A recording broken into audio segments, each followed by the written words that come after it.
best bits about doing jobs is you figure out the other jobs you have to finish so that you can do the jobs you're trying to do because you didn't finish the other jobs. So this is a bolt that I made up for the Wrong Foo. It's a Quill lock, of course, and I just need to take that bevel out. I'm also going to use the grinder to do that. Just straight across there on the bench grinder.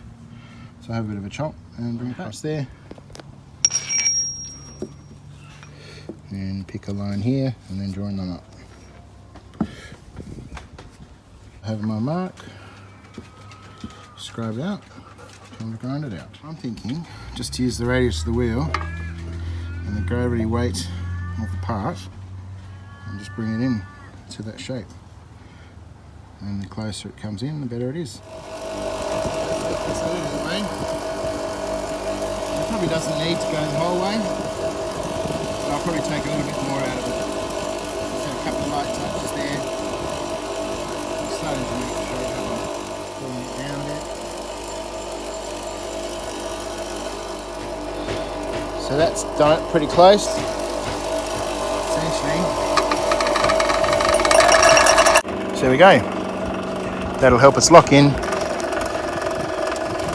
And the spring, of course, is a spring off one of those horrible Chinese lathe chuck keys. The spring means that the Quill lock will release as soon as the handle releases.